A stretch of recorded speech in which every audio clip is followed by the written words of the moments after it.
Hi everyone, नमस्कार। मुझे देख रहे हैं सभी स्टूडेंट का मैं बीइंग ऑफिशियल यूट्यूब चैनल पर स्वागत करता हूं। हाजिर हूं आप सबके बीच में एक और वीडियो लेके, जिसमें हम लोग करने वाले हैं 19 मार्च 2020 की शिफ्ट 3 में और 12 अक्टूबर 2020 की शिफ्ट 1 में जो मैथ्स के 25 क्वेश्चन आप लोगों से पूछे गए CHSL 2019 के एग्जाम में, वो सभी क्वेश्चन हम लोग सॉल्व करने वाले हैं। और आपको मैं बता दूं, आप देख रहे होंगे कि ये यार एक शिफ्ट तो मार्च की है और एक शिफ्ट अक्टूबर की है। तो 19 मार्च 2020 को लास्ट शिफ्ट कंडक्ट की गई थी और उसके बाद कोरोना आ गया था, जिसकी वजह से 6 महीने लॉकडाउन होने के बाद फिर 12 अक्टूबर से दोबारा CHSL 2019 के एग्जाम कंडक्ट होने शुरू हुए थे। तो 19 मार्च तक ही, मतलब 9 शिफ्ट जो हुई, तो 9 के बाद जो सी 27 शिफ्ट हुई थी, वो सारी की सारी शिफ्ट अक्टूबर में कंडक्ट की गई थी। तो इसीलिए 19 मार्च 2020 की शिफ्ट 3 और 12 अक्टूबर 2020 की शिफ्ट 1 हम यहाँ पे क्वेश्चन डिस्कस करने वाले हैं। 50 प्रीवियस ईयर क्वेश्चन डेली के प्रैक्टिस सेशन में आपको करा रहा हूँ, ताकि आपकी CGL 2021, CPR 2021, CHSL 2021 की प्रिपरेशन बहुत अच्छे से हो जाए। क्वेश्चन सारे के सारे लेटेस्ट TCS पैटर्न पे बेस्ड है और सॉल्यूशन दूंगा आपको प्रॉपर एनालिसिस के साथ। इंग्लिश और हिंदी दोनों में हमारी स्टेटमेंट रहेगी। मैं प्रतीक सेठी, मेरा CGL प्री 2019 में 50 आउट ऑफ 50 स्कोर था मैथ्स में, और मेंस में मेरा 197.5 आउट ऑफ 200 स्कोर था, मैथ्स का स्कोर है। इससे पहले मैं CHSL की आपको टोटल 4 वीडियो प्रोवाइड कर चुका हूँ। अभी आई बटन पे आपको प्लेलिस्ट दिख भी जाएगी। और इससे पहले मैं आपको CGL 2019, CGL 2020, CPR 2019, CPR 2020 के क्वेश्चंस भी करा चुका हूं। जैसे ही CHSL 2019 के खत्म हो जाएंगे, हम CHSL 2020 के क्वेश्चन करना शुरू करेंगे। और जो भी अभी तक मैंने कराया उन चैप्टर की प्लेलिस्ट का लिंक, और भी जो भी सेट मैंने आपको कराया CGL CPO के, वो सारी प्लेलिस्ट का लिंक आपको डिस्क्रिप्शन में मिल जाएगा। और ये सारे लिंक है, ये सारे भी आपको डिस्क्रिप्शन में अवेलेबल हो जाएंगे, आप लोग ज्वाइन कर लें। आज की क्लास का पहला क्वेश्चन में बोला है क्या, difference between compound interest on a sum of इतने for 1 year at a rate इतना interest compounded yearly and half yearly. ठीक है, तो आपको बोला गया कि डिफरेंस बताए कंपाउंड इंटरेस्ट में। अगर प्रिंसिपल 8,000 रुपये है, 1 साल के लिए रेट है 10%, पर एक बार है कंपाउंडेड ईयरली और एक बार है कंपाउंडेड हाफ ईयरली। आपने देखा कंपाउंडेड ईयरली तो रेट तो सेम रहने वाला है, क्योंकि रेट जो है वो पर एनम के हिसाब से आपको दिया है क्या कि 10% पर एनम है। तो आपने देखा ईयरली की बात हो रही है, तो हमें कुछ चेंज करने की जरूरत नहीं है। हमने देखा पहले साल का कंपाउंड इंटरेस्ट कितना आ जाएगा। आपने देखा कि प्रिंसिपल है 8,000, कंपाउंड इंटरेस्ट अगर हमें निकालना है तो 8,000 का 10% निकाल लेंगे। आपने देखा 8,000 प्रिंसिपल है, रेट कितना है 10%, तो इंटरेस्ट कितना आ गया। आपने देखा 8,000 का 10% कितना होता है 800, तो रेट कितना आ गया 800। अभी हाफ ईयरली की बात कर लेते हैं। आपने देखा हाफ ईयरली की बात हो रही है, तो मतलब 1 साल का वो आपसे कंपाउंडेड हाफ ईयरली इंटरेस्ट पूछ रहा है। तो आपको पता है कैसे निकालेंगे, आपको पता है हाफ ईयरली मैंने 6 मंथ, तो 6 मंथ का इंटरेस्ट 2 बार निकलेगा। तो रेट कितना हो जाएगा। आपने देखा 10% पर एनम रेट है, तो पर 6 मंथ इंटरेस्ट कितना हो जाएगा। आपने देखा रेट को डिवाइड बाय 2 कर दो तो 5% सॉरी, रेट ऑफ इंटरेस्ट कितना हो जाएगा 5%। अब ये जो 5% रेट है, ये कंपाउंडेड हाफ ईयरली का रेट है। तो अब आपने देखा कि 6 महीने में 2 बार रेट लगने वाला है, कितना 5%। तो आपने देखा 8,000 का 5% कितना आ जाएगा 400। ठीक है, ये हो गया पहले 6 मंथ का इंटरेस्ट। अब अगले 6 मंथ का इंटरेस्ट कैसे निकालेंगे। आपने देखा प्रिंसिपल पे इंटरेस्ट निकालो, 8,000 का 5% कितना 400। अब इन 400 पे जो कि 6 मंथ का इंटरेस्ट था, इस पे भी इंटरेस्ट लगेगा। तो आपने देखा इंटरेस्ट पे इंटरेस्ट लगाया, तो 400 का 5% कितना हो गया 20। अब आपको पूछा है कि इसका और इनका डिफरेंस निकालो। आप कुछ ना करो, आपने 400 और 400 800 में से 800 गया, कितना हो गया 800 में से 800 गया, कितना हो गया 0। तो लास्ट में बचा कितना ₹20। और मैंने आपको पहले भी बताया था कि ये जो पहली लाइन आपकी हर बार आएगी, यहाँ पे जो पहली लाइन, मतलब ये जो पहला आपका वर्टिकल कॉलम बनने वाला है, इसको आप काट दोगे तो जो बची हुई वैल्यू होगी ना यहाँ पे, ठीक है, वो आपका डिफरेंस हो जाएगा। तो आपने देखा डिफरेंस अगर मैं बताऊं तो हाफ ईयरली के हिसाब से कंपाउंड इंटरेस्ट कितना आ गया 400 800 प्लस 20 820, और ईयरली के हिसाब से कितना आ गया 800। तो आपने देखा डिफरेंस कितना है 20 रुपये। ठीक है, अब ये वाला क्वेश्चन है। आपने देखा क्या लिखा हुआ है कि कोसेक x - 1 और नीचे है कोसेक एक्स प्लस 1। आप कुछ ना करें, आप ना यहाँ पे स्क्वायर बना लें। स्क्वायर कैसे बनाएंगे कि यार अगर मैं रैशनलाइज द डिनोमिनेटर करूँ, अगर मैं रैशनलाइज द डिनोमिनेटर करता हूँ यहाँ पे, तो आपने देखा कि डिनोमिनेटर में प्लस का साइन है, डिनोमिनेटर में अगर प्लस का साइन है तो रैशनलाइज किससे करेंगे, माइनस करके। आपको पता है रैशनलाइज द डिनोमिनेटर कैसे होता है। हम लोग क्या करते हैं, हम देखते हैं डिनोमिनेटर में किस चीज़ का साइन है, प्लस का, तो हम न्यूमरेटर और डिनोमिनेटर को माइनस के साइन से बीच में मल्टीप्लाई कर देते हैं। तो आपने देखा ऊपर क्या बचा, ऊपर बचा कोसेक एक्स माइनस 1 का होल स्क्वायर, और नीचे क्या बचा आपका, आपने देखा ए प्लस बी, ए माइनस बी लिखा है तो ए स्क्वायर माइनस बी स्क्वायर आपके सामने आया। अब आपको पता है कि कोसेक स्क्वायर एक्स माइनस 1 क्या होता है, कॉट स्क्वायर एक्स। तो आपने देखा कि ऊपर जो बचा स्क्वायर से अंडर रूट कैंसिल हो जाएगा, तो आपने देखा कोसेक एक्स माइनस 1 बचा, नीचे कॉट स्क्वायर एक्स आ गया था तो इससे अंडर रूट कैंसिल हो जाएगा, क्या बचा, कॉट एक्स। तो आपने देखा कोसेक एक्स क्या होता है, 1 बाय साइन एक्स, ये क्या होता है, cos x by sine x. तो लास्ट में यहाँ पे बचा कितना, 1 by cos x minus 1 by cot x.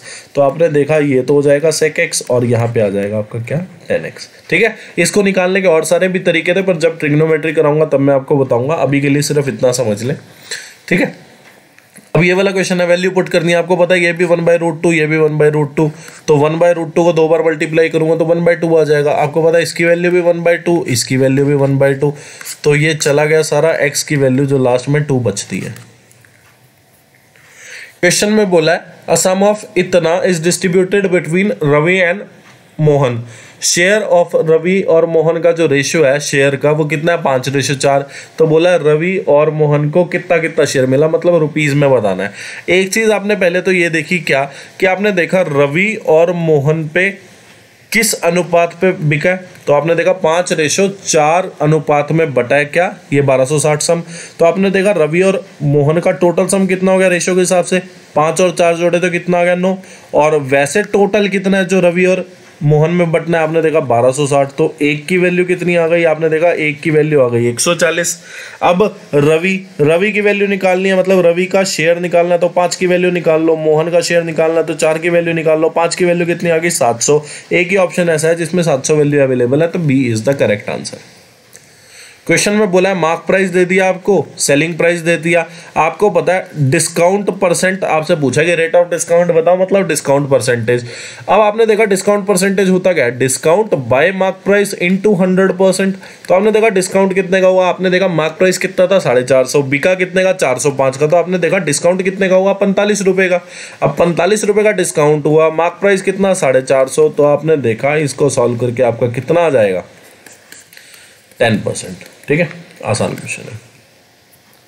Question में बोला है रवि अगर किसी काम को करे तो 6 दिन में कर देगा, मोहन अगर किसी काम को करे तो 9 दिन में कर देगा।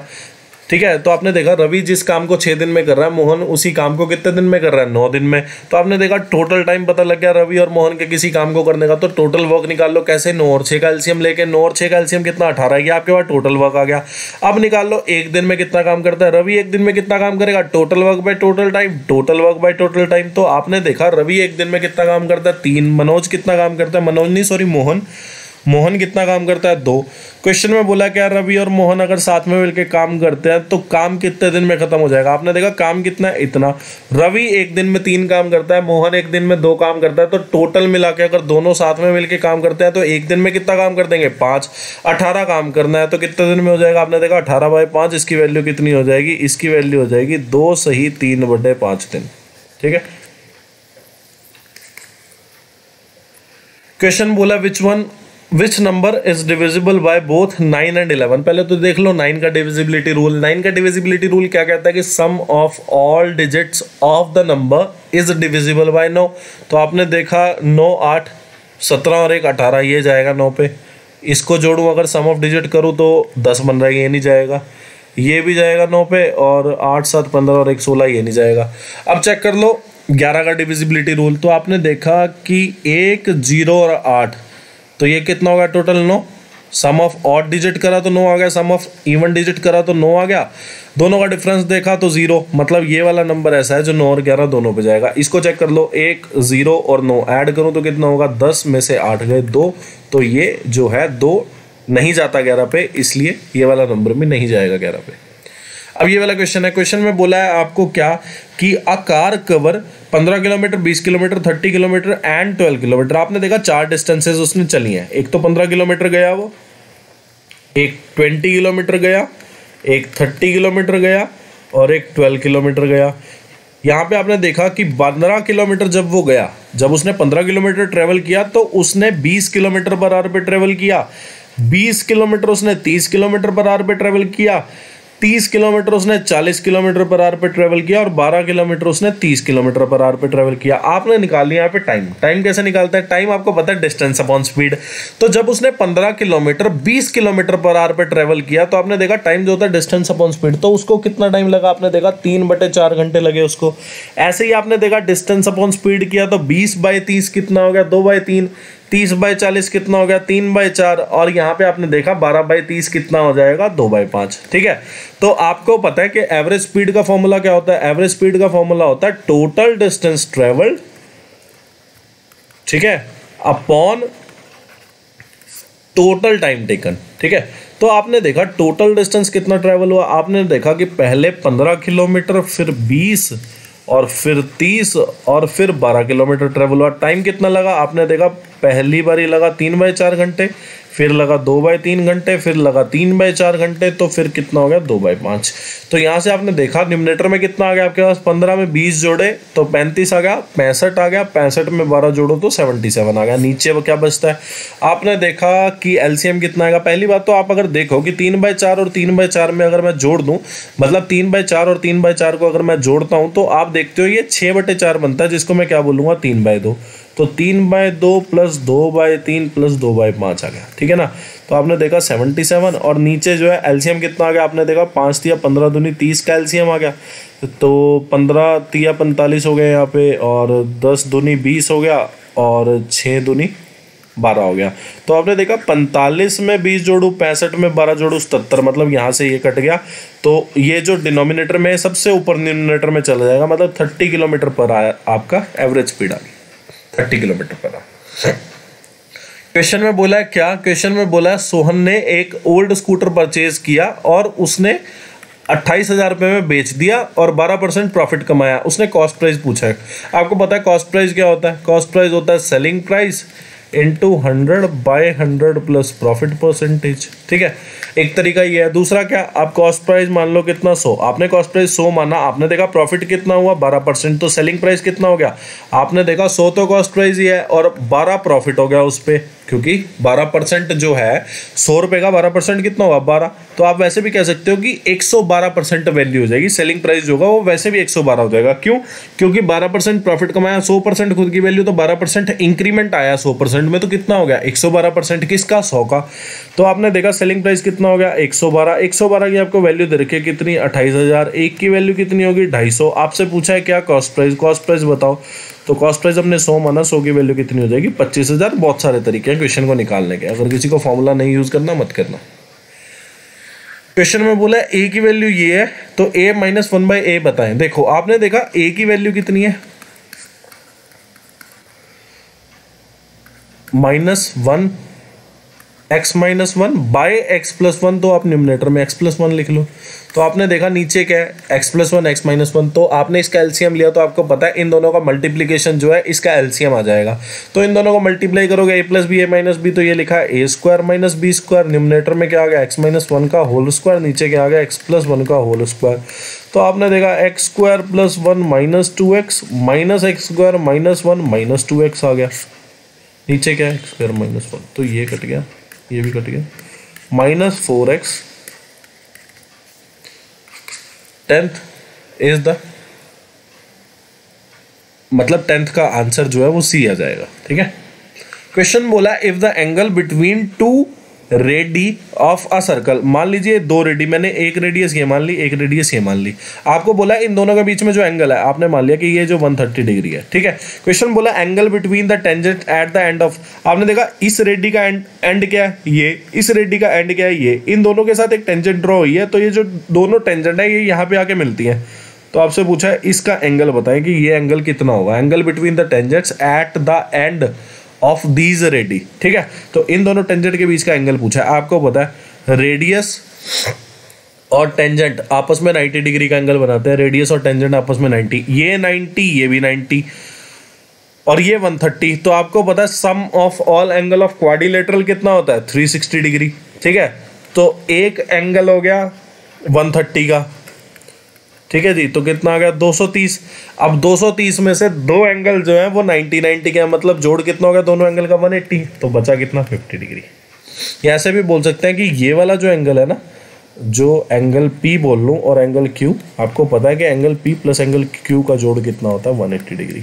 तो सीधा भी निकाल सकते थे, एंगल P की वैल्यू रखी 130, Q की वैल्यू आपकी 50 आ जाएगी। अब ये वाला क्वेश्चन है, बहुत आसान है वैसे तो। क्वेश्चन में बोला है क्या, ट्रायंगल ABC, एक ट्रायंगल ABC है, AB इक्वल टू AC है, ठीक है, और एंगल BAC आपको 50 दिया है, आपको बाकी दोनों एंगल बताने हैं। एंगल ABC आपको बताना है और एंगल BC है आपको बताना है, ठीक है। तो आपने देखा sum of all angle of triangle 180 होता है, और आपको पता है AB अगर AC के इक्वल है तो दो साइड अगर इक्वल है तो इनके आमने सामने वाले एंगल भी इक्वल होंगे, तो ये दोनों एंगल आपस में इक्वल हो गए, ठीक है। आपने देखा एक एंगल 50 का, sum of all angle of triangle 180 degree, तो बाकी दोनों एंगल का जोड़ कितना हो जाएगा 130, और दोनों एंगल इक्वल है, तो मतलब ये भी 65 का हो जाएगा और ये भी 65 का हो जाएगा, ठीक है। और एक चीज और, आप ऑप्शन से भी इक्वेशन कर सकते थे। कैसे, आपने देखा कि एक एंगल ट्रायंगल का गिवन है और बाकी दोनों एंगल पूछे हैं, तो आपने देखा एक ट्रायंगल का एंगल अगर गिवन है, मतलब एक एंगल अगर ट्रायंगल का गिवन है, तो आपने देखा एक एंगल अगर ट्रायंगल का गिवन है तो बाकी दोनों का जोड़ कितना हो जाएगा 130। इन दोनों को जोड़ो तो 145 आता है, इन दोनों को जोड़ो 105 आता है, इन दोनों को जोड़ो 110 आता है। यही एक ऐसा दो एंगल का पेयर है जिनको जोड़ने में 130, तो सी वैसे भी करेक्ट हो जाता, ठीक है। अब आपको पता है x माइनस 1/x की वैल्यू अगर a है तो x square plus 1/x square की वैल्यू कितनी हो जाएगी a प्लस 2, ठीक है। तो यहाँ पे आपने देखा कि 13 का स्क्वायर कितना होता है 169, में 2 जोड़ू तो कितना आ जाएगा 171। क्वेश्चन बोला, देखो कितना घुमाया क्वेश्चन को, क्वेश्चन वही पूछ रहा है जो हर शिफ्ट में उसने पूछा है, चाहे CGL हो, CP हो, CHSL हो, पर घुमा कितना रहा है। क्वेश्चन बोला एक सर्कल है जिसका सेंटर है O पे, ओके कोई बात नहीं, ठीक है। ए बी एक कॉर्ड ड्रॉ कर दी, ओके, मान लीजिए एक कॉर्ड है ए बी। क्वेश्चन बोला है सी जो है एक पॉइंट है ए बी पे, सच दैट ओ सी जो है वो परपेंडिकुलर हो जाएगा किस पे, ओ बी पे, ए बी पे सॉरी। तो आपने देखा सी जो पॉइंट है वो मिड पॉइंट होगा, क्योंकि ओ सी जो है वो परपेंडिकुलर है किस पे, ए बी पे। तो आपने देखा सी अगर मिड पॉइंट है तो ये दो इक्वल पार्ट में डिवाइड कर देगा। आपने देखा लेंथ ऑफ कोड आपको 16 दे दी, मतलब ये भी 8 है ये भी 8 है, और आपको बोला है ओसी की लेंथ कितनी 6, आपको रेडियस पूछी है। अगर मैं ओबी को ज्वाइन कर दूं तो ये रेडियस हो गई, ये 6 है ये 8 है, तो रेडियस कितनी हो गई 10 सेंटीमीटर बाय पाइथागोरस थ्योरम, और 6 8 10 का ट्रिपलेट होता है। आपको पता है वॉल्यूम ऑफ क्यूब आपको दे दी कितना 343 सेंटीमीटर क्यूब। अब वॉल्यूम ऑफ क्यूब का फॉर्मूला क्या होता है, साइड का या एज का क्यूब, तो ए की वैल्यू कितनी आ जाएगी 7, क्योंकि 7 का क्यूब होता है 343। अब ये वाला क्वेश्चन है, सिंपलीफिकेशन है, कर लो। आपने देखा इन दोनों को सॉल्व करके 11 है ना, ब्रैकेट में अंदर 18 और 9 दूनी 18, और यहाँ पे बच रहा है 2, तो 18 माइनस 2 कितना हो गया 16, और 5 दूनी 10, तो आपने देखा 26 16 और 10 26 में 11 जोड़े 37 में 7 जोड़े 44 इज द करेक्ट आंसर। अब ये वाला क्वेश्चन है, आपको पता है tan 45 1 होता है, पहली बात तो ये। दूसरी बात क्या, आपको मैंने बताया था क्या कि cos A और cosec B, sin A और sec B इक्वल टू 1 होगा जब A और B एंगल का जोड़ कितना होता है 90 डिग्री, ठीक है। और same is the case with tan A tan B equal to 1, cot A cot B equal to 1। ये चीज मैं आपको पहले बता चुका हूं, ठीक है।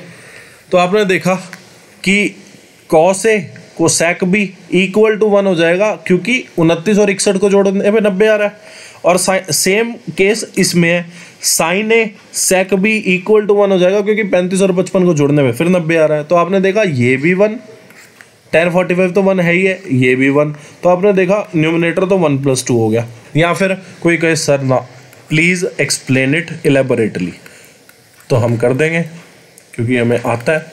तो आपने देखा कोसेक 61 डिग्री कितना होता है, आपको पता है कोसेक जो 61 डिग्री होता है वो साइन 61 डिग्री का रेसिप्रोकल होता है। तो कोसेक 61 को मैंने लिख लिया 1/sin 61। आपको पता है साइन 61 क्या हो जाएगा cos 29, क्यों, क्योंकि साइन थीटा जो होता है cos 90 - थीटा होता है। तो cos 90 माइनस थीटा जब आपने किया तो आपने देखा cos 29 डिग्री आ गया, तो ये तो कट गया। इसी तरीके से sin 35 और sin 35 और sec 55 भी आपस में कट जाएंगे। और नीचे डिनोमिनेटर है, आपने 3 कॉमन लिया तो आपने देखा साइन स्क्वायर 42 डिग्री, और अगर मैं इस साइन को कॉस में चेंज करता हूँ तो आपने देखा कॉस स्क्वायर कितना हो जाएगा 90 माइनस थीटा, तो 90 में से 48 गया तो कितना हो जाएगा 42। तो ये लिखा हुआ है sine square theta plus cos square theta, तो 1 + 2/3 × 1 लिखा है, तो ऊपर क्या हो गया 3 हो गया, 3/3 कितना हो जाएगा 1 हो जाएगा। क्वेश्चन बोला है Mohan finishes the journey by scooter in 5 hours, he travel the first half. आपने देखा कि एक पूरा डिस्टेंस मोहन ने ट्रेवल किया कितने टाइम में 5 घंटे में। पहला हाफ था जो वो उसने 30 km/h पे ट्रेवल किया, और दूसरा हाफ जो था वो उसने 20 km/h पे ट्रेवल किया। तो आपने देखा पहला हाफ और दूसरा हाफ लेंथ तो इक्वल हो जाएगी, क्योंकि ये पहले ही उसने बोल दिया क्या कि फर्स्ट हाफ मतलब टोटल डिस्टेंस का आधा डिस्टेंस, वो भी पहले वाला, और सेकेंड हाफ मतलब टोटल डिस्टेंस का आधा डिस्टेंस जो कि बाद वाला है, मतलब ये वाला। तो आपने देखा क्या कि आपको 2 स्पीड दे रखी है। अगर आपको 2 स्पीड दे रखी है और आपने मेरी टाइम स्पीड एंड डिस्टेंस की वीडियो देखी है, तो मैंने आपको बताया था जब भी आपकी 2 स्पीड दे रखी हो ना, आप डिस्टेंस निकाल लोगे। कैसे निकाल लोगे? 30 और 20 का एलसीएम लेके कितना आता है 60, तो आप एलसीएम लेके डिस्टेंस निकाल लो, और ये हमारी मानी हुई वैल्यू है। ऐसा नहीं है कि ये वैल्यू उसमें मानी हुई है, मतलब ये वैल्यू से आंसर आ रहे हैं हमारे, ऐसा कुछ नहीं है। ये हम मान रहे हैं अपनी तरफ से कि अगर मुझे 2 स्पीड दे दी, दोनों स्पीड का एलसीएम लेके मैं डिस्टेंस निकाल लूं और टाइम निकाल लूं। टाइम कैसे निकालूंगा? टाइम मुझे पता है डिस्टेंस अपॉन स्पीड, तो 60/30 2 60/20 3। तो आपने देखा कि पहले हाफ में उसको जब वो 30 km/h की स्पीड पे ट्रेवल कर रहा था तो उसको 2 टाइम लगा अपने हिसाब से, मतलब हमारे हिसाब से, और जब 20 km/h पे चल रहा था वो, तो उसको 3 टाइम लगा। तो आपने देखा कि पहले हाफ का टाइम ये, दूसरे हाफ का टाइम ये, तो कितना टाइम लगा टोटल 5, और क्वेश्चन में भी यही बोला कि उसको 5 घंटे लगे। तो 5 की वैल्यू कितनी आ गई 5 घंटे, तो 1 की वैल्यू कितना आ जाएगा 1 आ जाएगा। अब 1 की वैल्यू 1 आ गया, आपको बोला डिस्टेंस बताओ कितना कवर किया। आपने यहाँ पे देखा कि डिस्टेंस की वैल्यू कितनी है, आपने देखा डिस्टेंस की वैल्यू 60 है, पर ये जो 60 वैल्यू है ये 1 हाफ की वैल्यू है, क्योंकि हमने 1 हाफ की स्पीड अलग ली है, 1 हाफ की स्पीड अलग ली है। तो मतलब उसने 60 यहाँ पे ट्रेवल किया, 60 यहाँ पे, मतलब उसने 60 2 बार ट्रेवल किया है। तो 120 km/h, मतलब 120 की वैल्यू निकालेंगे, 120 किलोमीटर आपका डिस्टेंस आ जाएगा जो कि उसने कवर किया है। ठीक है, दोबारा मैं बोल देता हूं, देखो मैं दोबारा बोलता हूं एक चीज। क्या हमने देखा? टाइम लगा जब 30 km/h पे जा रहा था 2, और 20 km/h पे गया तो उसको 3 टाइम लगा, मतलब फर्स्ट हाफ उसने 2 टाइम में कवर किया, मतलब जो हमारे हिसाब से 2 टाइम है, और सेकेंड हाफ उसने 3 टाइम में कवर किया। तो टोटल उसको कितना टाइम लगा हमारे हिसाब से 5। क्वेश्चन में दिया कि उसको 5 घंटे लगे, मतलब हमारी वैल्यू क्वेश्चन की वैल्यू के इक्वल रख दी, 1 की वैल्यू 1 आ गई। फिर डिस्टेंस निकालना कि कितना डिस्टेंस उसने कवर किया। अब ये जो 60 की वैल्यू में निकालूंगा तो ये फर्स्ट हाफ की वैल्यू आएगी, मतलब फर्स्ट हाफ भी 60 सेकेंड हाफ भी, क्योंकि 30 km/h और 20 km/h मैंने हाफ का लिया है कि पहला हाफ उसने 30 km/h पे ट्रेवल किया, दूसरा हाफ उसने 20 km/h पे ट्रेवल किया। तो जो 60 डिस्टेंस आया है ये पहले हाफ और सेकंड हाफ की वैल्यू आई है कि पहला हाफ अगर ट्रेवल करेगा तब भी 60 किलोमीटर जा रहा है, सेकंड हाफ तो 60 2 बार उसने ट्रेवल किया, मतलब उसने 120 ट्रेवल किया। तो 1 की वैल्यू 1, तो 120 की वैल्यू कितनी आ जाएगी 120। तो 120 kilometre is the right answer, जो कि उसने डिस्टेंस कवर किया। क्वेश्चन में बोला each side of rectangular field is increased by 10%। आपको मैंने बताया था एरिया जो होता है वो साइड का, चाहे वो कोई भी शेप हो, एरिया जो होता है वो साइड के स्क्वायर के प्रोपोर्शनल होता है। पैरामीटर जो होता है वो साइड के इक्वल होता है। वॉल्यूम जो होता है वो साइड के क्यूब के इक्वल होता है। आप अगर इनकी वो भी देखेंगे क्या यूनिट आप देखोगे, इसकी यूनिट सेंटीमीटर, इसकी सेंटीमीटर स्क्वायर, इसकी सेंटीमीटर क्यूब, मतलब यहाँ पे साइड 3 बार मल्टीप्लाई हुई 2 बार, और यहाँ पे कितनी बार मल्टीप्लाई हुई 1 बार। तो आप यहाँ पे एक चीज कह सकते हैं कि अगर 10% का इंक्रीमेंट आया है हर साइड में, तो परसेंटेज अगर इंक्रीमेंट एरिया में पूछा तो 10% इंक्रीज 2 बार होगा एक वैल्यू में। तो आपको मैंने बताया था जब एक वैल्यू में 2 बार इंक्रीमेंट हो तो हम x plus y plus xy/100 करते हैं। तो आपने देखा 10 × 10 कितना, 100/100 कितना हो जाएगा 1, तो 10 और 10 20, और एक कितना हो जाएगा 21% का इंक्रीमेंट आ गया। क्वेश्चन बोला है अगर ये पॉलिनोमियल है X cube minus X square plus A X plus B is divisible by X square minus 3x plus 2, value of A और बी पूछिए। देखो इस क्वेश्चन को करने का एक तरीका है, कैसे आपने देखा कि ये वाला जो पॉलिनोमियल है मतलब जिसकी डिग्री 3 है X cube minus X square plus A X plus B जो है, अगर ये डिविजिबल है किस पे x square minus 3x plus 2, तो मतलब इनके फैक्टर पे भी ये डिविजिबल होगा। मतलब एक बात मैं कह रहा हूं, क्या मैं कह रहा हूं कि यार 144 जो है ना, एक सेकंड मैं दोबारा आपको बताता हूं, मैं ये बात बोल रहा हूं, क्या मैं ये बोल रहा हूं कि 18 जो है ना वो 6 पे जाता है, ठीक है। अगर 18 6 पे जाता है तो 6 के दो फैक्टर बनते हैं, क्या 2 और 3, तो मतलब 18 2 पे भी जाएगा, मतलब 18 3 पे भी जाएगा। मैं ये बात बोल रहा हूं कि ये जो आपको पॉलिनोमियल दिया है x square minus 3x plus 2, अगर मैं इसके फैक्टर निकालूं तो आपको पता है इसके फैक्टर क्या क्या बनने वाले हैं। इसके फैक्टर बनेंगे x माइनस 2 और x plus 1, x minus 1 sorry. आपने देखा इसके दो फैक्टर बनने हैं, x square minus 3x plus 2 के दो फैक्टर बन रहे हैं x माइनस 2 और x माइनस 1। मतलब अगर x cube minus 6x square plus ax plus b x square minus 3x plus 2 पे जाता है, अगर ये डिविजिबल है x square minus 3x plus 2 से, तो x cube minus 6x square plus ax plus b x minus 2 पे भी जाएगा और x माइनस 1 पे भी जाएगा। तो x माइनस 2 पे जाएगा, मतलब आप कह सकते हैं कि x की वैल्यू कितनी 2। मतलब आपने जो इसका फैक्टर देखा x cube minus 6x square plus ax plus b का जो आपने फैक्टर देखा वो क्या देखा, x माइनस 2 भी फैक्टर है, x माइनस 1 भी फैक्टर है। तो क्यों ना x माइनस 2 को इक्वल टू पुट करो 0 और x की वैल्यू निकाल लो 2। अब 2 इस वाले पॉलिनोमियल में पुट कर दो, ठीक है। x माइनस 1 इक्वल टू 0, तो x की वैल्यू 1, ये भी इस वाले पॉलिनोमियल में पुट कर दो। अगर x माइनस 2 इसका फैक्टर है किसका, x cube minus 6x square plus ax plus b का, तो आप देख सकते हैं क्या कि अगर मैं इस वाले पॉलिनोमियल में x की वैल्यू 2 रखूं जो कि यहां से आई, तो 2 का क्यूब इक्वल टू 0 होगा हर हालत में, ठीक है।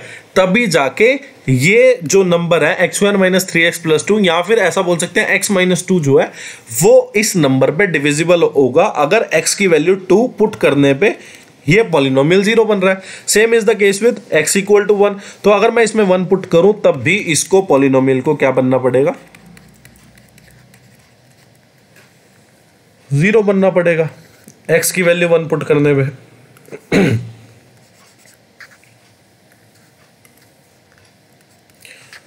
तो आपने यहां से देखा 2a plus B, a plus B आएगा सॉरी यहाँ, ठीक है। तो आपने यहाँ पे देखा कि इसको सॉल्व किया तो 8 और 6 चौक 24, 2a plus B equal to 0। तो यहाँ पे 2a प्लस बी की वैल्यू कितनी आ गई, 18 में से 24 गए तो कितना हो गया -16, तो इधर जाके +16 हो जाएगा। और सेम ऐसे हो जाएगा a प्लस बी, और यहाँ पे 1 माइनस 6 कितना -5, और इधर +5 हो जाएगा। तो a प्लस बी की वैल्यू कितनी होगी 5, ठीक है। अब माइनस कर दो, तो आपने देखा 16 में से 5 गए कितना 11, और b से b गया, a की वैल्यू कितनी आ गई 11। एक ही ऑप्शन है जिसमें a की वैल्यू 11 दी हुई है, तो b इक्वल टू -6 हो जाएगा, ठीक है। तो ये ऑप्शन तो वैसे ही गलत हो गए। और b की वैल्यू निकालने के लिए आप इसमें पुट भी कर सकते हैं इस वाली इक्वेशन में। तो a की value 11 plus b equal to 5, तो b की वैल्यू -6 आ जाएगी। क्वेश्चन में बोला है the measure of one of the exterior angle. देखो क्वेश्चन को पढ़ना आना चाहिए कि क्वेश्चन को पढ़ते कैसे हम लोग। हम इस क्वेश्चन को ऐसे पढ़ेंगे, क्या आपको दिया है the measure of one of the exterior angle of a triangle. मान लो ये एक्सटीरियर एंगल की मैं बात कर रहा हूँ, is twice one of interior opposite angle. देखो इस वाले एक्सटीरियर एंगल का जो इंटीरियर एंगल होगा ना वो ये वाला एंगल होगा। मानते होंगे आप ये चीज, क्या कि जो ये इंटीरियर एंगल है इसका ये वाला एंगल जो है एक्सटीरियर एंगल होगा, ठीक है। तो ये वाला जो एक्सटीरियर एंगल है तो इसके जो अपोजिट इंटीरियर एंगल्स हैं वो ये वाले दोनों हैं, ठीक है। आप मेरी ये बात समझ पा रहे होंगे कि लैंग्वेज अगर मैं इसको पढ़ूं, आपने देखा one of the interior opposite angle, तो अपोजिट एंगल कैसे पहचानेंगे। आपने देखा ये वाला एक्सटीरियर एंगल है तो इसके जो साथ लगता है वो तो इसका इंटीरियर एंगल होगा, तो अपोजिट इंटीरियर एंगल कौन से होंगे, ये वाले दोनों, ठीक है। और बोला है क्या कि मेजर ऑफ अदर इंटीरियर, मतलब ऑपोजिट इंटीरियर एंगल जोन से हैं दोनों, उन्हीं पे ही वैल्यू दी हुई है। कैसे हम करते हैं इसको सॉल्व। अब आपने देखा क्वेश्चन बोला है the measure of one of the exterior angle, मतलब ये वाला जो एक्सटीरियर एंगल है इज ट्वाइस, मतलब इसका जो एंगल है वो ट्वाइस है one of the interior opposite angle. आप मान लो कि यार इसका ट्वाइस होगा, ये मान लो दो अपोजिट इंटीरियर एंगल है ना इसके, तो एक वाला अपोजिट इंटीरियर एंगल ये हो गया, एक अपोजिट इंटीरियर एंगल ये हो गया। तो आपने मान लिया कि चलो इसकी जो वैल्यू है x है, तो यहाँ पे क्या आ गया आपका 2x, क्योंकि ये जो है ट्वाइस है, एक्सटीरियर एंगल जो है ट्वाइस है one of the interior opposite angle के। तो आपने देखा एक इंटीरियर अपोजिट एंगल को आपने x माना, तो एक्सटीरियर एंगल कितना हो गया आपका 2x। और बोला है कि जो अदर अपोजिट इंटीरियर एंगल है, मतलब ये वाला एंगल, इसकी वैल्यू जो है 60 डिग्री है, मान लिया। अब आपको पता है क्या, आपको पता है sum of two interior angle is equal to exterior angle होता है, ये प्रॉपर्टी होती है। तो आपने देखा exterior angle equal to sum of two interior angle, तो आपने देखा 2x equal to x plus 60, x की वैल्यू कितनी होगी यहाँ पे 60 डिग्री, मतलब ये हो गया 60, ये भी 60, तो तीसरा एंगल ऑटोमेटिकली 60 हो जाएगा। तीनों एंगल अगर 60 है तो ट्राइंगल इज इक्विलेटरल ट्राइंगल। अब ये वाला क्वेश्चन है, क्वेश्चन में बोला if the total marks are 720 then the marks obtained in English कौन सा है, ये वाला इंग्लिश है, is what percentage of the marks obtained in maths. तो आपने देखा मैथ्स में आप इसको ना, मतलब मार्क्स इसके निकालो ही मत, आपको डिग्री में दिया, आप ये क्वेश्चन डिग्री में सॉल्व कर सकते हो। आपने देखा कि इंग्लिश के जो मार्क्स है वो कितना डिग्री है 60 डिग्री, आपने देखा मैथ्स के मार्क्स जो है वो कितना डिग्री है 80 डिग्री।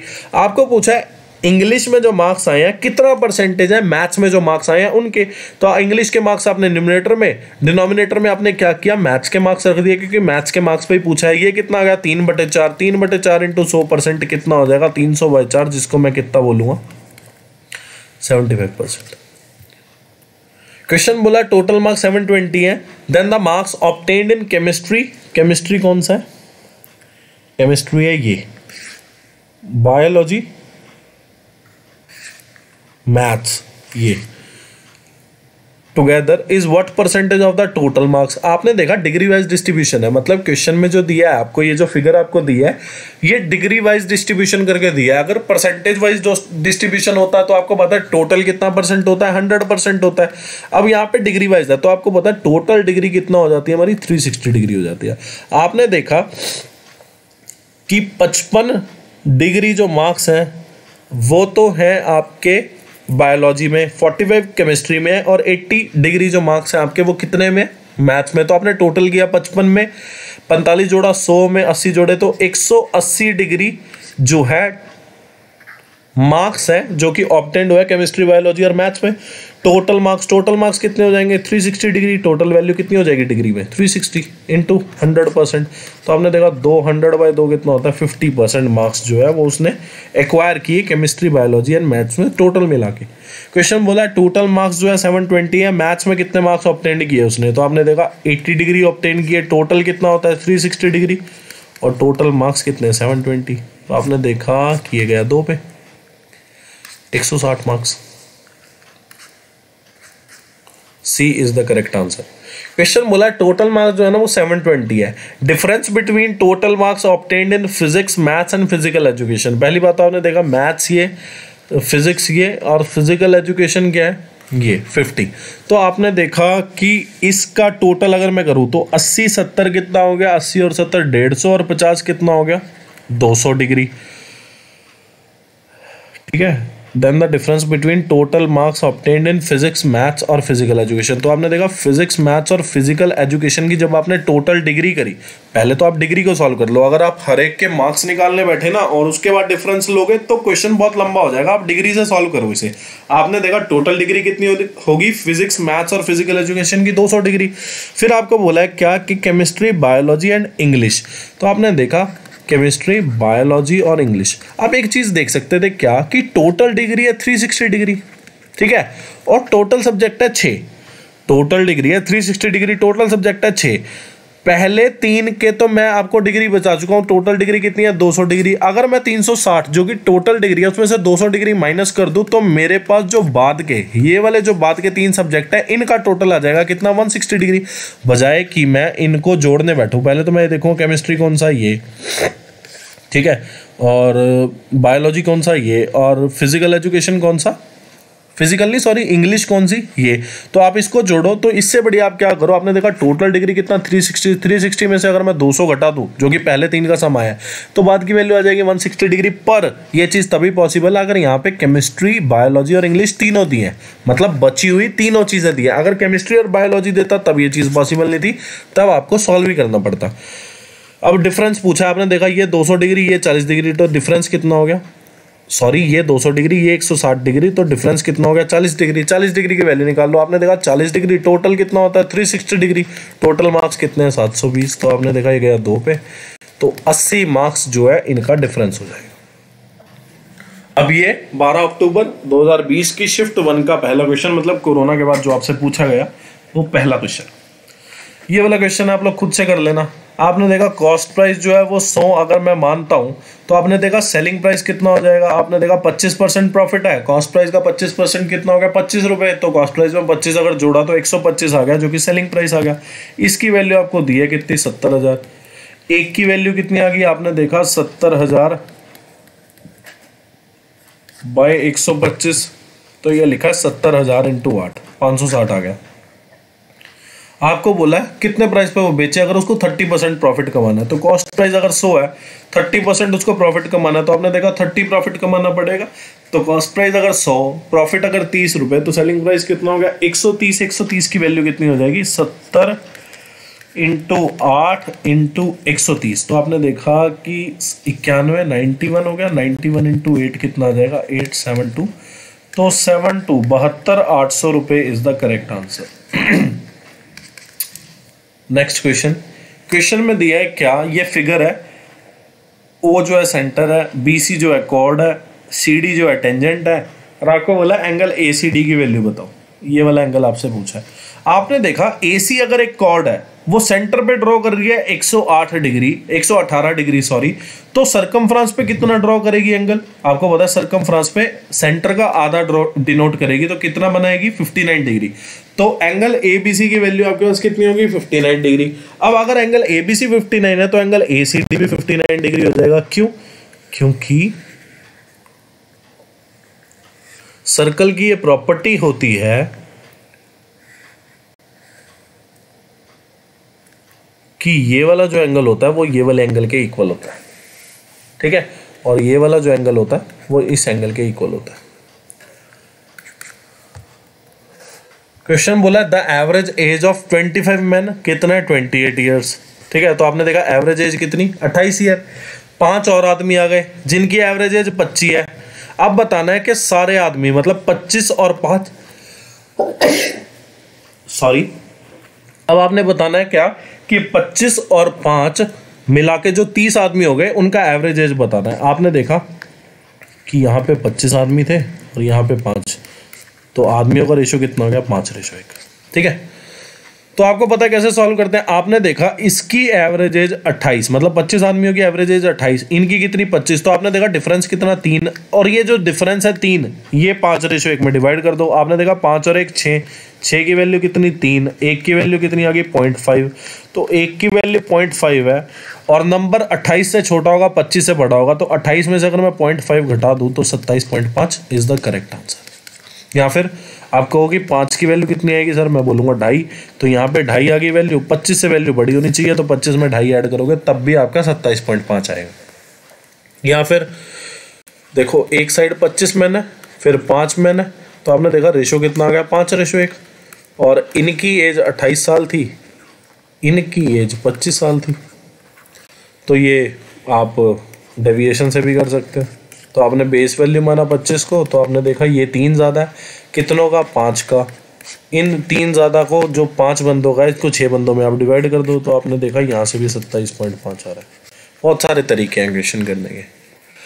इनकी मिनिमम वैल्यू बताइए। देखो ये मैं आपको CGL की कुछ लास्ट की वीडियोस में बता चुका हूँ, CGL 2020 की लास्ट की वीडियो में मैं ये चीज़ आपको बता चुका हूँ कि इसकी मिनिमम वैल्यू कैसे निकलती है। जब आपने देखा sin स्क्वायर थीटा का कॉफिशिएंट बड़ा है, तो मिनिमम वैल्यू का फॉर्मूला क्या होगा 2√AB, तो 2 ये A है, ये B है, तो आपने देखा कि अगर A sin square theta B cosec square theta की अगर ये मिनिमम वैल्यू पूछते हैं, और इस केस में सिर्फ मिनिमम वैल्यू निकालने पॉसिबल है, मैक्सिमम वैल्यू निकल ही नहीं सकती। तो मिनिमम वैल्यू जब भी पूछेंगे आप देखेंगे ए ग्रेटर देन बी, तो आप ये वाला फॉर्मूला लगा देंगे।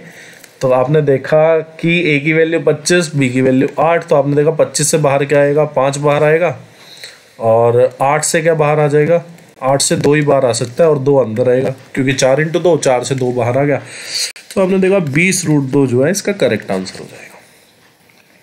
अब ये वाला क्वेश्चन है, आपको बोला है क्या रीचा ट्रेवल ए से बी पे गई, फिर बी से सी पे गई, सी से डी पे। आपने मान लिया कि ए से डी यही डिस्टेंस है, तो पहले ए से बी पे गई कितने की स्पीड पे, 15 km/h पे, फिर बी से सी पे गई कितने की स्पीड पे, 20 km/h पे, फिर सी से डी पे गई कितने की स्पीड पे, 30 km/h पे। और आपको बोला है कि ए बी, बी सी और सी डी की जो लेंथ है वो इक्वल है। देखो मैं आपको हर बार बताता हूँ, क्या जब भी आपको स्पीड गिवन हो 2 या 2 से ज़्यादा, तो आपने देखा 3 स्पीड गिवन है, तो इनका एलसीएम ले लो, आपके पास डिस्टेंस आ जाएगा। ठीक है, तो आपने देखा 15, 20 और 30 का एलसीएम कितना आ गया, 60। आपका डिस्टेंस कितना आ गया, 60। आपने देखा 60/15 किया 4, 60/20 किया 3, 60/30 किया 2 आ गया, ये आपके पास टाइम आ गया। अब एवरेज स्पीड निकालने का फॉर्मूला आपको पता है क्या होता है, total distance travelled by total time taken. आपने देखा क्या टोटल डिस्टेंस कितना ट्रेवल हुआ, आपने देखा 15 km/h पे गया तो उसने 60 ट्रेवल किया, 20 km/h पे गया उसने 60 किलोमीटर ट्रेवल किया, 30 km/h पे गया तब भी 60 ट्रेवल किया। या फिर ऐसा बोल सकते हैं क्या कि A B equal to B C equal to C D है, तो आप ऐसा बोल सकते हैं कि 60 किलोमीटर है तो 60 उसने 3 बार ट्रेवल किया, 60 × 3 भी कर सकते थे। टाइम कितना, पहले 60 किलोमीटर ट्रेवल करने में 4 टाइम लगा, फिर 3, फिर 2। ये हमारे हिसाब से वैल्यू आई है, हमारे हिसाब से फिर आंसर भी आ जाएगा। 20 km/h is the correct answer. अब ये वाला क्वेश्चन है, क्वेश्चन में बोला है एम जो है ना सरकम सेंटर है ट्राइंगल एबीसी का। ठीक है, एम अगर सरकम सेंटर है तो मैं क्या करता हूं, मैं ना सरकम सर्कल बना लेता हूं।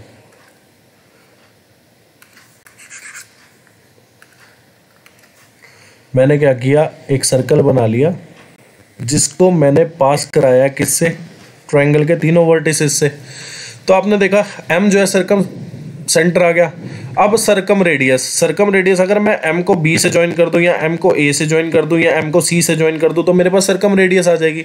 तो आपने देखा इसकी वैल्यू कितनी दी है आपको, 15 सेंटीमीटर। फिर आपको बोला है क्या बीसी की जो लेंथ है वो कितनी है, 24 सेंटीमीटर। और आपको बोला है एमएल जो है वो परपेंडिकुलर है बीसी पे। आप मान सकते हैं क्या कि ये जो सरकम सर्कल है इसकी कॉर्ड है बीसी। तो अगर मैं सेंटर से कॉर्ड पे परपेंडिकुलर घेरूं तो आपको पता है 2 इक्वल पार्ट में डिवाइड हो जाएगी कॉर्ड। तो इसकी लेंथ भी 12, इसकी भी 12। आपको बोला है एमएल की लेंथ बताओ। अगर ये 15 है ये 12 है तो ये 9 नहीं आ जाएगी, 9 12 15 का ट्रिपलेट होता है। या फिर कोई कहे सर कैसे किया, हाइपोटेन्यूज का स्क्वायर किया मैंने, फिर बेस के स्क्वायर से माइनस किया। ये 225 ये 144 को माइनस अगर करूंगा 81 का अंडर रूट कितना आ जाएगा, 9 सेंटीमीटर। क्वेश्चन में बोला ट्रायंगल एक्स वाई जेड है, ठीक है, और एल और एम 2 पॉइंट है किस पे, मिडल पॉइंट है, मतलब ये मिड पॉइंट है,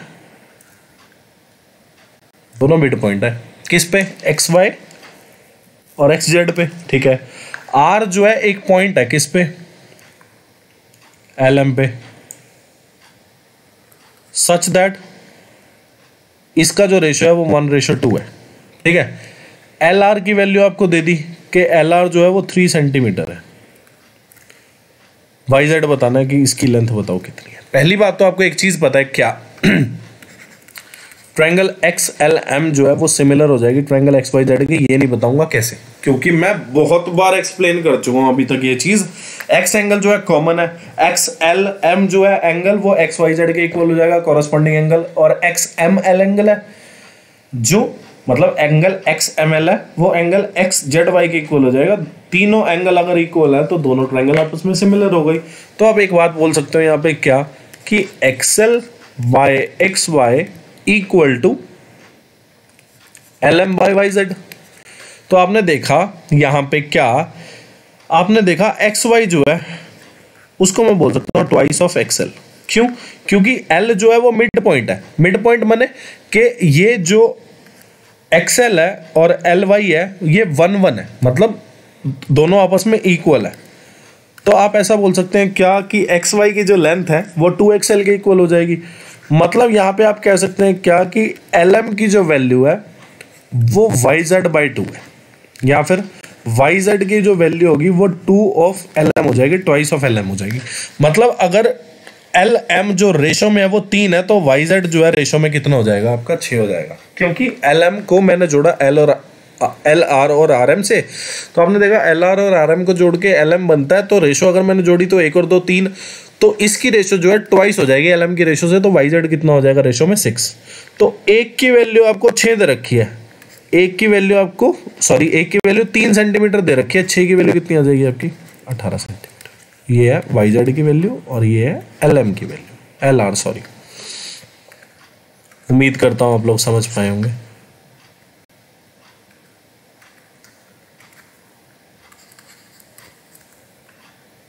तो यही आपसे पूछा था। क्वेश्चन बोला डायगोनल दे दिया रेक्टेंगल का 15 सेंटीमीटर और लेंथ दे दी 12 सेंटीमीटर। एरिया पूछा है, एरिया के लिए आपको ब्रेड्थ चाहिए और आपको पता है 90 डिग्री होते हैं चारों एंगल रेक्टेंगल के। तो आपने देखा ये 15 ये 12, तो ये कितना हो जाएगा 9 सेंटीमीटर। तो ब्रेड्थ कितनी होगी 9 सेंटीमीटर। अभी पहले भी बता चुका हूँ 9 12 15 का ट्रिपलेट होता है। तो एरिया कितना आ गया, एरिया आ जाएगा 12 × 9 108।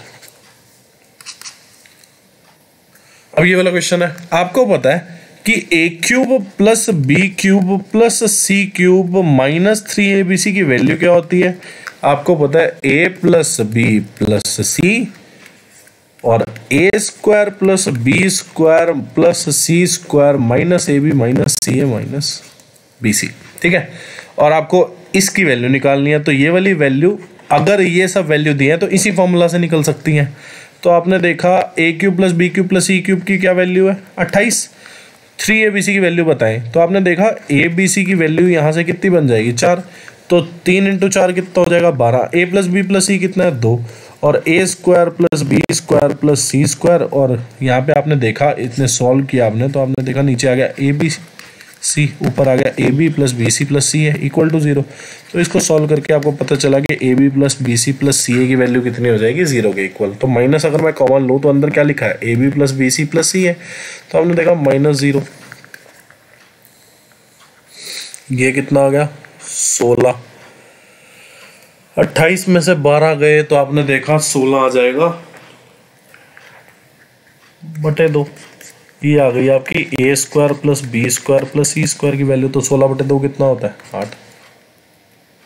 क्वेश्चन बोला है एक्स वाई और वाई जेड का रेशो दे दिया आपको, एक्स और वाई और जेड का रेशो दे दिया, और क्वेश्चन में बोला है 6300 रुपये है जो एक्स वाई जेड में डिस्ट्रीब्यूट होने हैं।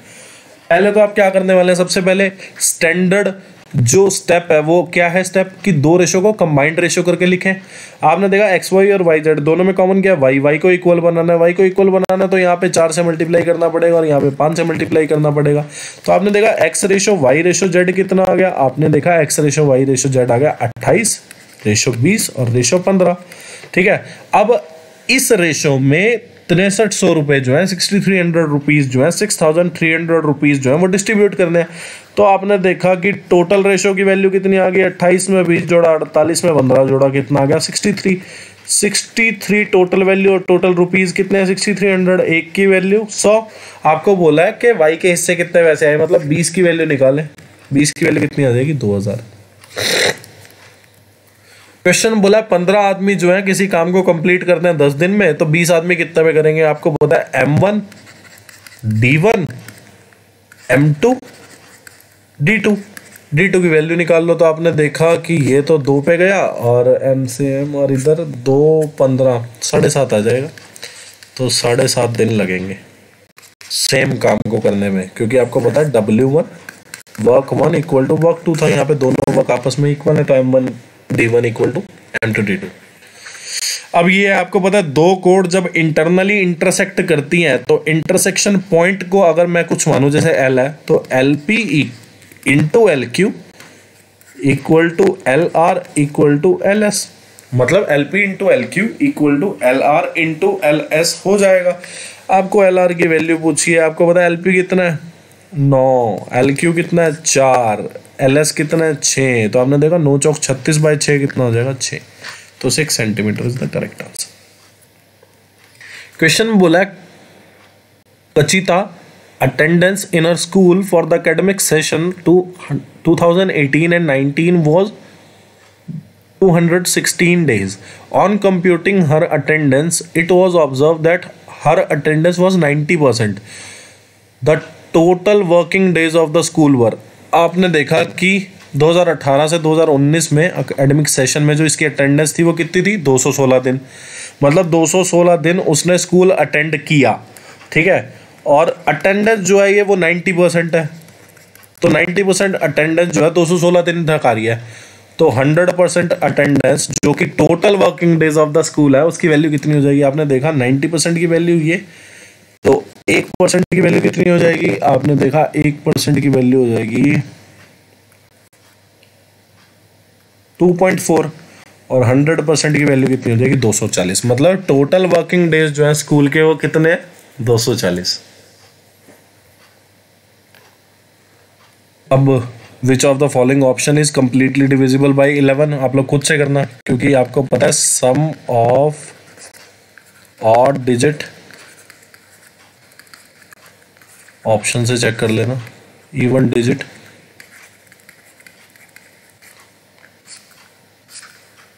इक्वल टू 11 के की कुछ भी वैल्यू हो सकती है 0 1 2 3 4, 0 और 1 पे मोस्टली सेटिस्फाइड हो जाते हैं, कोई लंबा नंबर हो बड़ा नंबर हो तो 2 तक बात चली जाती है के की वैल्यू, वरना इससे कम ही रहता है।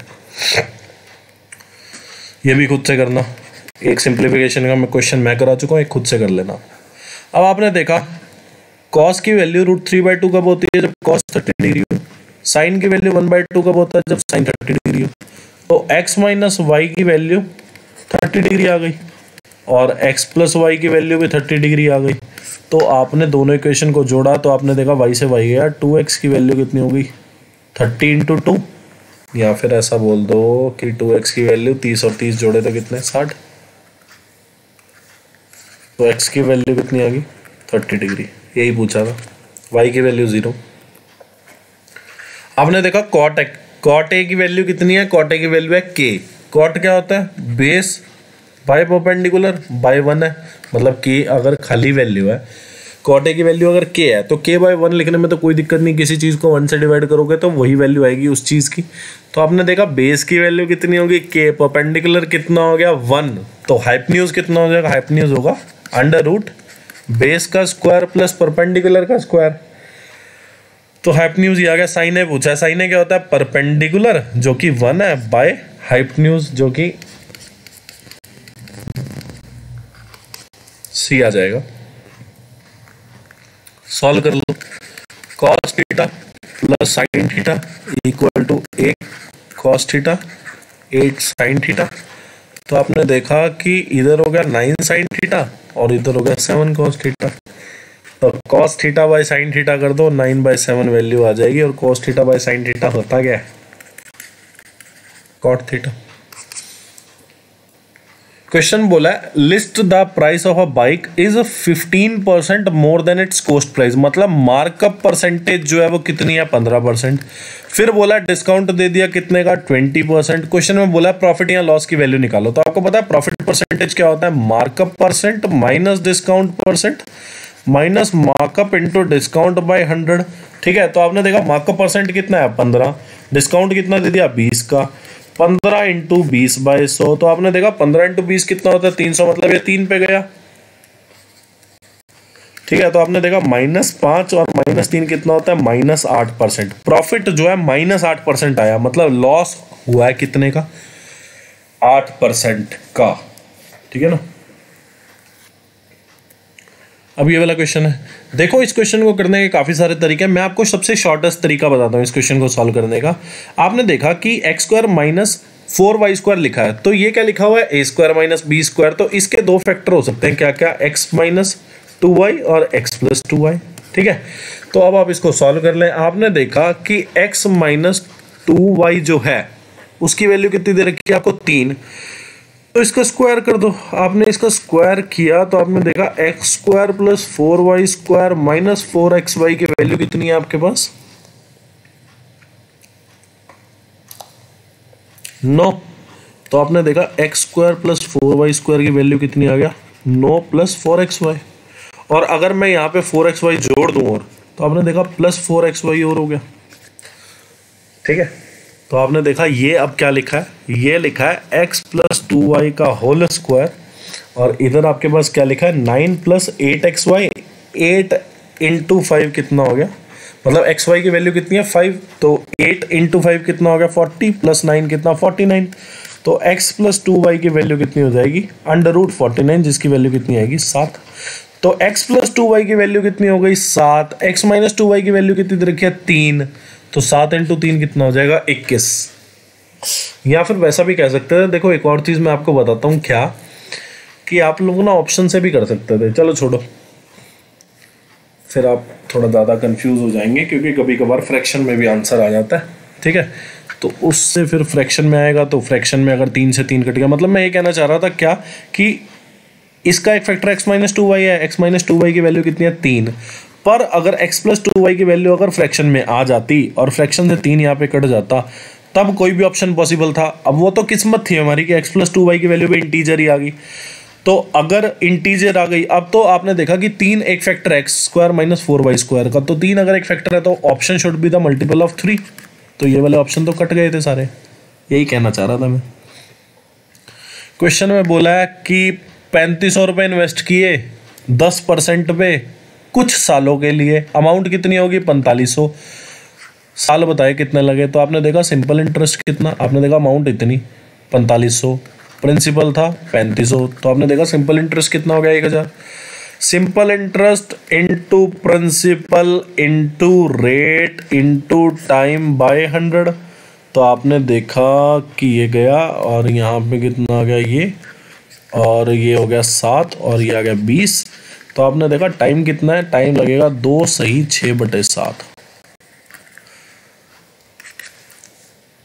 अब ये वाला क्वेश्चन है। क्वेश्चन बोला identify the teacher whose student have shown the maximum improvement. पहली बात तो मैं ऊपर अगर पढ़ता हूँ तो ऊपर लिखा था given graph shows the passing percentage, मतलब ये जो है ये पासिंग परसेंटेज है। 98%, 100%, ये आपको पासिंग परसेंटेज, मार्क्स नहीं है, ये परसेंटेज दी हुई है आपको। ठीक है, यहाँ पे भी लिखा देखो पास परसेंट। ठीक है, of a student taught by 6 teachers of a school in the secondary school examination board exams. ठीक है, को बोला है कि मैक्सिमम इंप्रूवमेंट किसके स्टूडेंट ने, किस टीचर के स्टूडेंट ने शो की है। ठीक है, तो आपने देखा यहाँ पे कितने का इंक्रीमेंट आया? आपने देखा 2% इंप्रूवमेंट हुई। यहाँ पे कितनी इंप्रूवमेंट हुई? 7%। यहाँ पे कितनी इंप्रूवमेंट हुई? 9%। यहाँ पे इंप्रूवमेंट हुई नहीं, यहाँ पे क्या हुई? डिप्रूवमेंट। कितने की? 9% की। फिर आपने देखा यहाँ पे जो इंप्रूवमेंट हुई है ना, यहाँ 12% की इंप्रूवमेंट हुई है भाई, और यही मेरा करेक्ट आंसर है। डॉक्टर कालड़ा के स्टूडेंट जो है इंप्रूव कर गए ज्यादा, ये डिप्रूवमेंट हुई दोबारा। क्वेश्चन बोला था expenditure of the company during the year 1996 was 30 lakh. Income बतानी है कंपनी की। आपने देखा कि खर्चा कितना हो गया? 30 लाख का, मतलब एक्सपेंडिचर क्या है? 30 लाख। ठीक है, और ये जो आपको बार ग्राफ दिया हुआ है, ये जो आपको ग्राफ दिया हुआ है, ये शो कर रहा है क्या कि प्रॉफिट कितना अर्न किया। तो आपने देखा 1996 में प्रॉफिट कितना अर्न हुआ? आपने देखा प्रॉफिट अर्न हुआ कितना? 45 लाख का। तो आपने देखा 45 लाख प्रॉफिट, एक्सपेंडिचर जो है 30 लाख का, तो इनकम कितनी हो गई? 45 लाख में 30 जोड़े तो 75 लाख की इनकम हुई। नेक्स्ट क्वेश्चन बोला था period in which the profit of the company has increased fastest in. तो आपने देखा पहले तो जो प्रॉफिट हुआ वो 45 से 55 गया, तो आपने देखा कि ये हो गया लगभग 10/45 इंटू 100%। ठीक है, फिर इंक्रीज नहीं हुआ, फिर डिक्रीज हुआ, तो इसको कंसिडर इन करेंगे। फिर इंक्रीज हो गया कितना? 15, और पहले कितना था? 50, मतलब 50 पे 15 का इंक्रीमेंट हो गया। फिर आपने देखा 10 पे 65 का इंक्रीमेंट हो गया इंटू 100%, तो ये वैल्यू तो हमेशा कम ही रहेगी इससे। तो इन दोनों में तो ये जीत गई, ये वाली। फिर आपने देखा कि डिक्रीमेंट हो गया, तो यहाँ तो इंक्रीज हुआ ही नहीं, ये भी कंसिडर नहीं करेंगे। अब बात आ गई सिर्फ इन दो वैल्यू में से, इन दोनों में से कौन सी वैल्यू पॉसिबल है। तो आपने देखा कि ये गया 2 पे, आपने देखा यहाँ पे 30% इंक्रीज आया है, और यहाँ पे जो इंक्रीज आया है वो लगभग आप कह सकते हो कि 1000/45 है ना, या फिर ऐसा कर सकते हैं कि इसको और काट लेते हैं, ये गया 2 पे और ये गया 9 पे, तो ये आ गया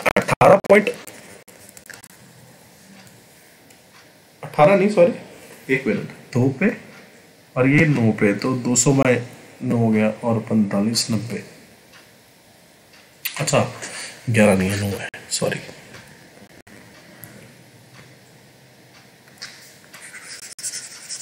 200/9, तो ये आ गया 200/9।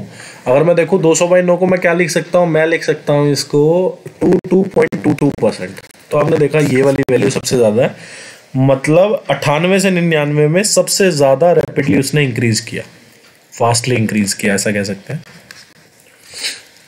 98 से 99 में। ठीक है, आपने देखा कि 15 इंक्रीज हुआ किस पे, 50 पे, तो 15/50 इंटू 100% करके हमारे पास परसेंटेज इंक्रीज आ गया।